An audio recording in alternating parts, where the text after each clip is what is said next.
Let's start with the labial movements. The first one is lip rounding, and the muscles that we use are the articulatory oris, the buccinator, the mentalis, the levator labii, and the zygomatic minor. The next one is puckering our lips, and the muscles that we use are orbiculary oris, mentalis, buccinator, levator labii superioris, zygomatic minor, and rasorius. When we smile, the muscles that we use are the buccinator, rasorius, zygomatic major, and zygomatic minor. When we're blowing out a candle, the muscles that we use are the orbiculary oris, buccinator, and the mentalis. When we frown, the muscles that we use are the procerus, the orbiculary oculi, the depressor anguli oris, the depressor labii inferioris, and the mentalis.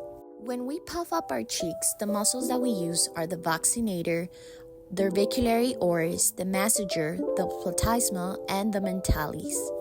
For pouting, the muscles that we use are the orbiculary oris, the mentalis, the depressor labii inferioris, the depressor anguli oris, and the platysma.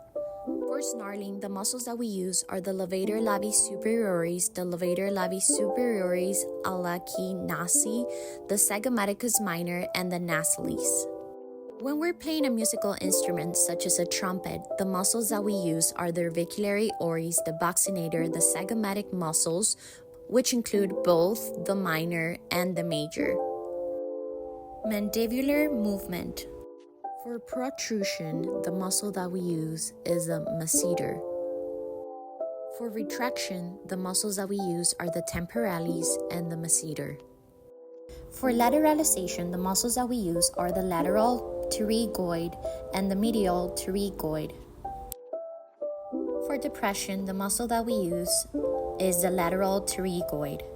For elevating and depressing, we use several muscles. For elevation, we use the masseter, the medial pterygoid, and the temporalis. And for depression, we use the lateral pterygoid. Lingual movements. For the circular movement, the muscles that we use are the superior longitudinal muscle, the inferior longitudinal muscle, the transverse muscle, the vertical muscle, the styloglossus muscle, the palatoglossus muscle, the hyoglossus muscle, and the genioglossus muscle. For protrusion, the muscles that we use are the genioglossus muscle, the transverse muscle, and the vertical muscle. For retraction, the muscles that we use are the genioglossus muscle, the hyoglossus muscle, the styloglossus muscle, the inferior longitudinal muscle, and the superior longitudinal muscle. For lateralization, the muscles that we use are the genioglossus muscle and the styloglossus muscle. For elevating, the muscles that we use are the superior longitudinal muscle, the styloglossus muscle, and the palatoglossus muscle. Lastly, for depressing, the muscles that we use are the inferior longitudinal muscle, the genioglossus, the hyoglossus muscle, and the palatoglossus muscle. Now we're going to show you 5 articulatory movements for 5 different consonants. Today I'm going to show you the articulatory movement for the consonant P, which is a bilabial stop, and it sounds like this. I'm going to demonstrate the articulatory movement for the S sound, which is an alveolar fricative, and it sounds like this. Next, I'm going to show you the articulatory movement for the consonant K, which is a velar stop, and it sounds like this. I'm going to demonstrate the articulatory movement for the CH sound. It's a post-alveolar affricate, and it sounds like this. Cha.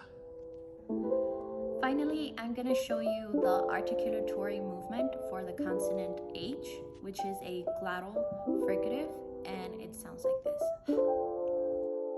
And to finish this video, listen to how Jamie is going to demonstrate how a high, mid, and low vowel sound from the vowel quadrilateral.